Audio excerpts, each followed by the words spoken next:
Well, for those of you wondering who this bootleg Jesus from The Chosen is, my name's Joash Thomas, and what a joy it is to get to be with you, Linwell Church. When I tell people that I was born and raised in Mumbai, India, they usually think my childhood looked like this. But my childhood actually looked more like this. And this is the actual neighborhood that my family lived in before we moved to the US in 2011. So naturally, moving to America was a bit of a downgrade for us. But I moved to Canada 4 years ago, and life has only been on the up and up ever since. But here's an ancient and revolutionary idea that I'd like to introduce you to this morning.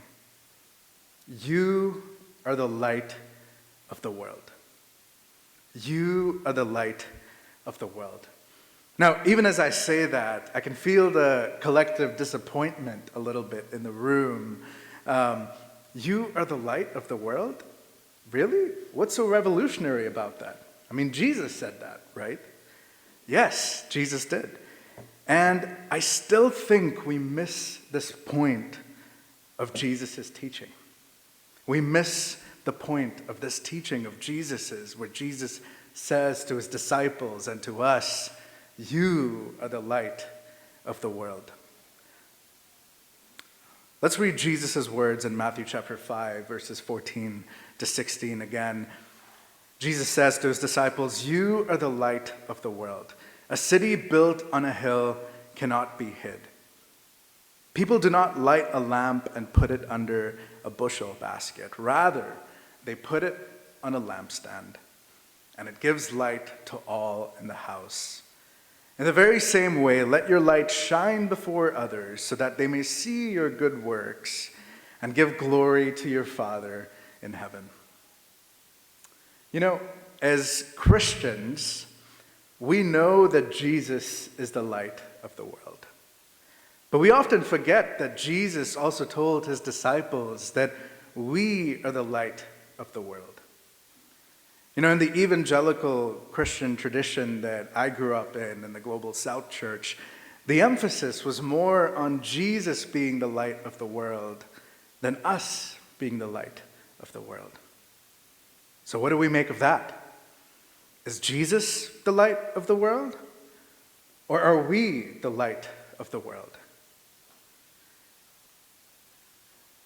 You know, I think there's something deeper going on here. This concept present in much of Eastern Christianity, both Eastern Orthodoxy and the Eastern Catholic Church. This idea called theosis, that as we're transformed by Christ, we start to look, smell, taste more like Jesus. That as we're transformed by Christ, we start to participate in God's divine nature. But I also think there's something else going on here. A concept found among the ancient, indigenous, pre-colonial Christianity of a Western Christian tradition, the Celtic Christians, who believed that every single one of us, even the people who piss you off on Facebook this week, every single one of us is made in the image of God. And every single human being on earth bears the light of God from the moment of our creation. From the moment of our creation. They believed that to look at the face of a newborn baby was to look at the face of God. Because we're all made in the beautiful image and the beautiful light of God. But you see, the Celtic Christians also believed that humankind tends to forget this light that is within us because of sin on this earth. And this is why we need Jesus to remind us of this light that God has already placed within us as we walk in the light with Jesus. and with God. So it's not just Jesus who's the light of the world, but Jesus tells us that we are the light of the world too. But here's what I really want to focus on this morning. And it's from verses 15 and 16, where Jesus basically teaches us, do not hide your light. Or in other words, bring your full light. Bring your full light and let it shine. I think this is a much needed word for the Western church today and the church on Turtle Island today. To bring our full light is to bring our full selves. To bring our full light to a world full of chaos and injustice is to bring our full Creator-given identities to the work of justice. If I'm being honest, so many of us in the West have no idea what it's like to bring our full light. We have no idea what it's like to embrace our full selves. And we have no idea what it's like to embrace our Creator-given identities. Maybe this is why we find ourselves so unmoored and uncentered in these turbulent times. You see, a people who have no conception of their full lights have no conception of how to shine their full lights into the world. Let me say that again. A people who are clueless about their lights are clueless of how to shine their full light in the world. In other words, if we don't know who we are and where we come from, we will never know who we were meant to be in this world. So right now, all of creation is eagerly waiting for the children of God to show up with their full lights, by showing up with their full selves for the liberation of this earth from injustice and oppression. So I just became a first-time author a few weeks ago.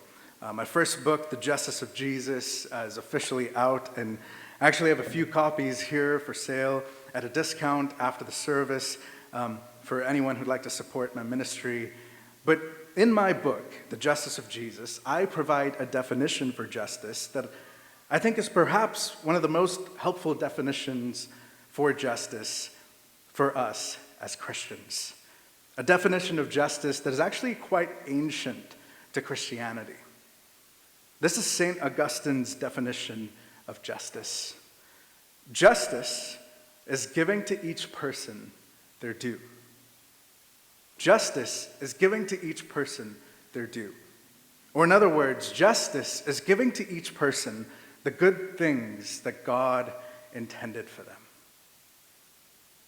For survivors of poverty, hunger, violence, genocide, that's relief and restoration. And for perpetrators of violence, that's accountability for the ultimate purpose of their restoration too. And this is what we ultimately do when we do the work of justice as the church.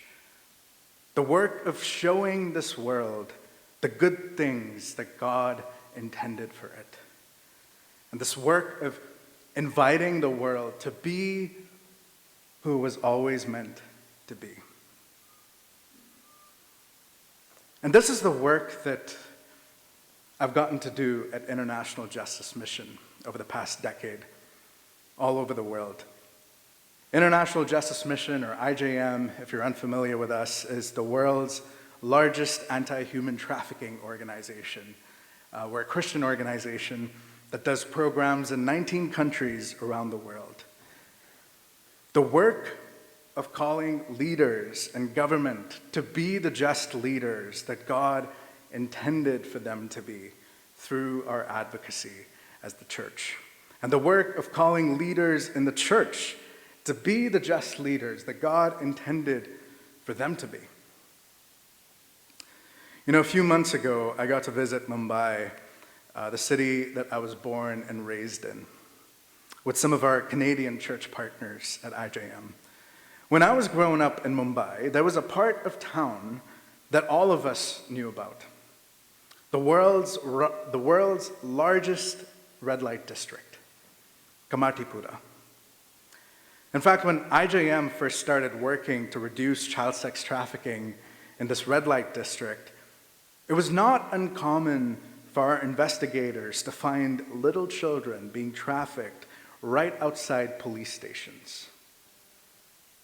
The local police and the local government was not being who God intended for them to be in Mumbai. But after 2 decades of training over 20,000 Mumbai police officers and supporting the rescue of over 634 children and convicting 113 criminals, a KPMG audited prevalence study showed us reducing child sex trafficking across Mumbai by 76%. 76%. Because this is what God always intended for the city of Mumbai and its justice system to be. A city where children can grow up safe and free from the fear of child sex trafficking. But here's the thing. We cannot show the world who it was meant to be if we ourselves don't know who we were meant to be. We cannot point this world to its creator-given identity in these turbulent times if we ourselves are clueless about our creator-given identities in these tumultuous times. You know, when I left a lucrative career as a political consultant in Georgia in early 2017 to take a 50% pay cut and come work for IJM, I had no idea what my light looked like. In fact, here's a picture of me when I first came on staff with IJM in the US. I love that. This is like the first laugh I've gotten this morning. Thank you. So I'm here with my girlfriend this morning, it's Krista, and she's of Swiss-German Mennonite background herself. And I've been learning so much about the Mennonite church from her and through the lens of her family and family history. She's also an incredible spiritual director, by the way, so if anyone has questions about exploring spiritual direction as a resource, come talk to her after the service. But you know what's funny is Krista looks at this picture and tells me that I was probably cosplaying a Southern white American gentleman back then. Now, there's nothing wrong with being a Southern white American gentleman. My bishop is a Southern white American gentleman, but that's not who I was created to be. And this is what the empires of this earth can often do, right? They strip us of our creator-given identities and they force us to assimilate. It took me a while to figure out who I was, where I came from, and who I was created to be. It took me a while to figure out what my full light as an immigrant in the North American church was. It took me a while to appreciate my family history as a St. Thomas Indian Christian. My ancestors have been worshiping Jesus for 2,000 years now, thanks to the Apostle Thomas, who brought the gospel of Jesus to my ancestors directly from Jesus about 2,000 years ago.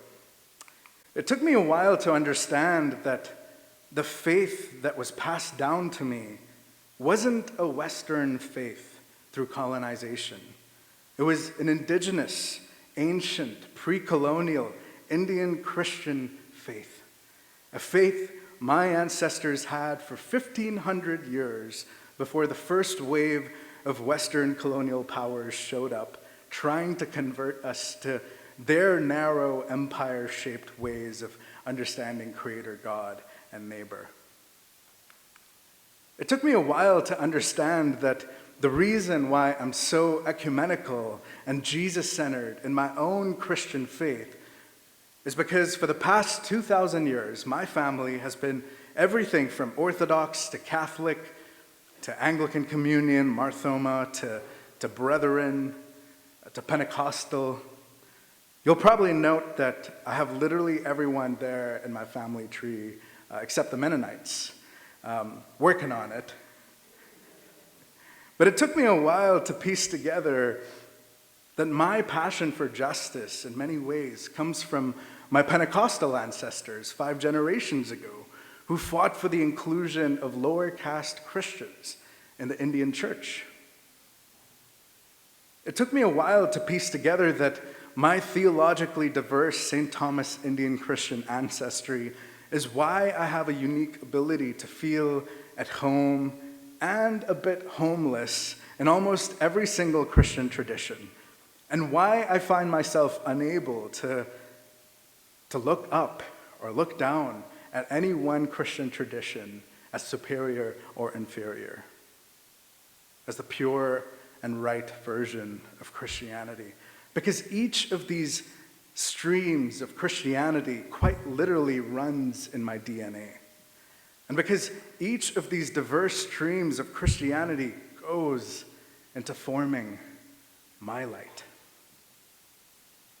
I'm ordained today as a minister in an Anglican religious order made up of Pentecostals who found great beauty in ancient traditions of the church.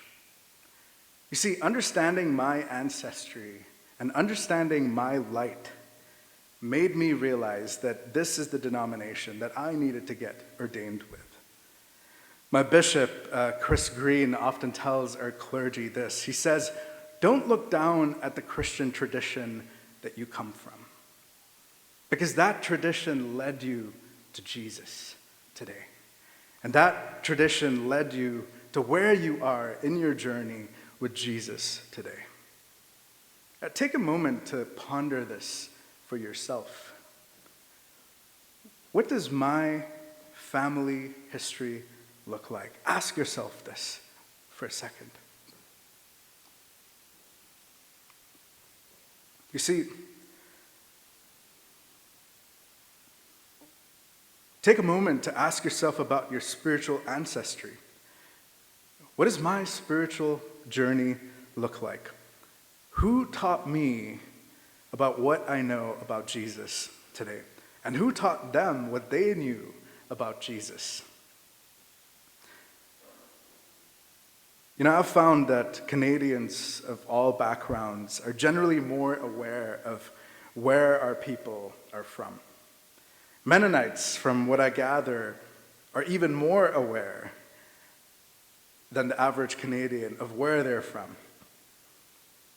But do you know what your ancestors believed about God before they became Swiss German or Ukrainian Mennonite? And do you know what they believed about Creator God and neighbor before becoming Christian? You see, the empires of this earth try to erase our Creator-given identities by telling us that we're all just Canadian, or we're all just Christian. But we're more than just Canadian and just Christian. We all come from somewhere, and our faith comes from somewhere too. But are we intimately aware of everything that we have inherited that makes up our light today?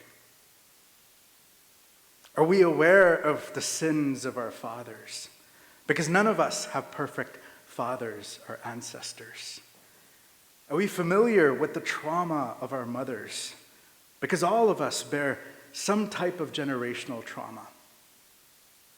Do we know what our Creator-given identities originally looked like before the empires of this earth showed up and tried to assimilate us by dividing and conquering?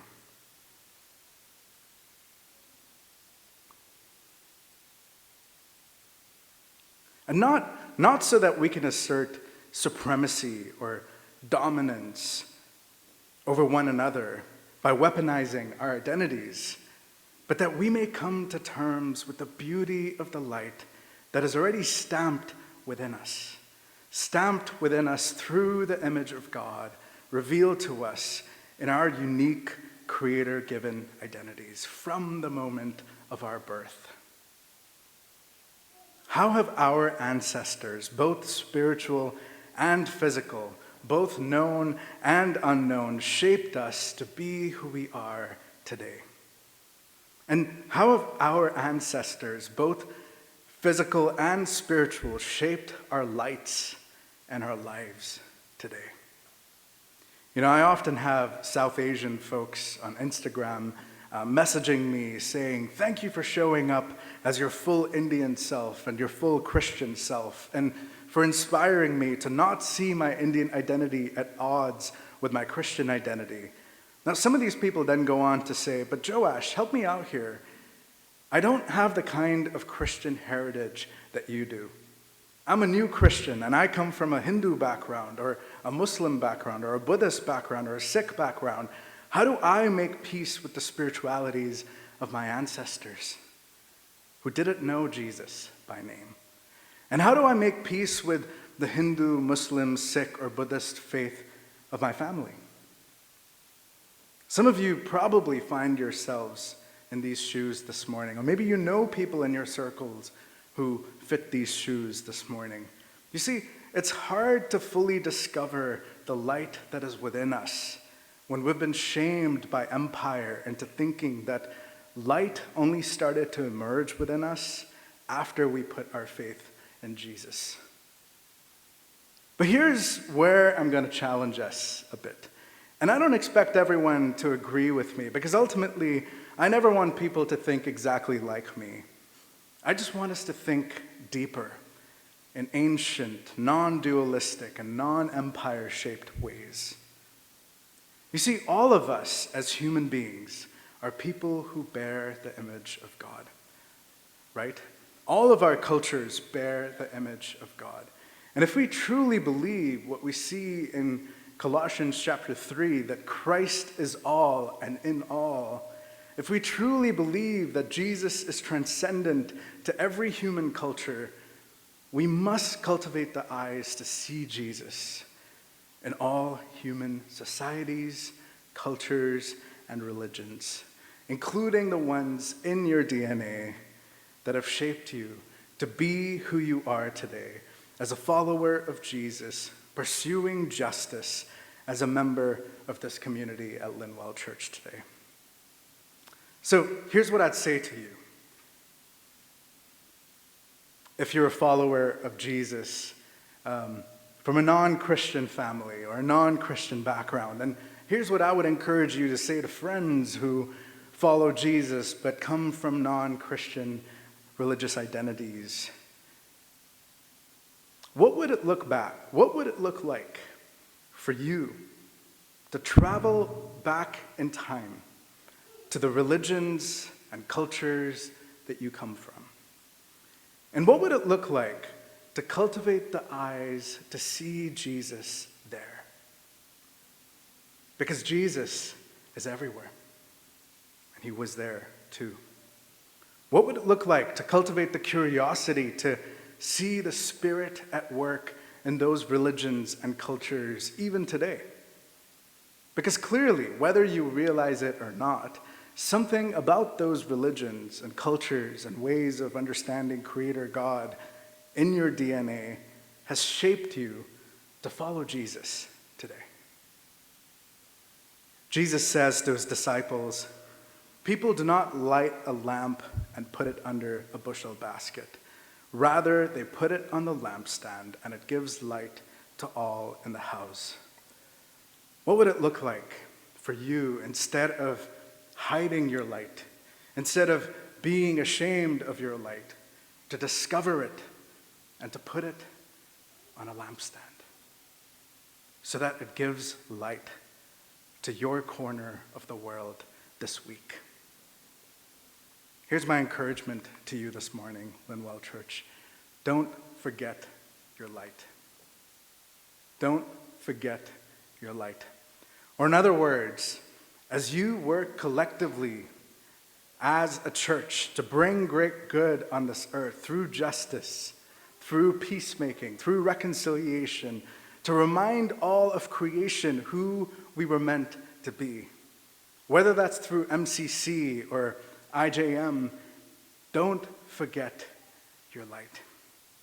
Don't forget who you are. Don't forget where you've come from. And don't forget the light that you have inherited from your ancestors, both physical and spiritual.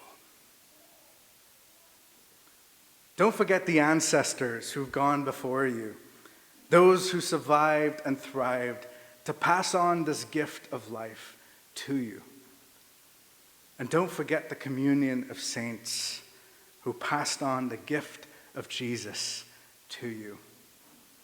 The Apostles' Creed and the Nicene Creed mentions the communion of saints, the Jesus people who've gone before us and who've passed down our faith to us today. Even here at Linwell Church, don't forget the people who've gone before you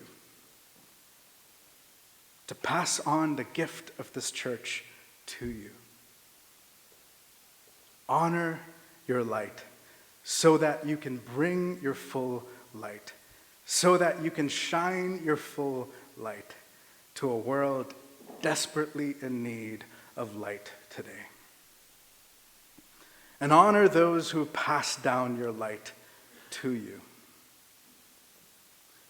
So I'm not expecting any of you to know this about my book since you haven't read it yet, but I honored my light and those who passed it down to me by dedicating this book to my parents.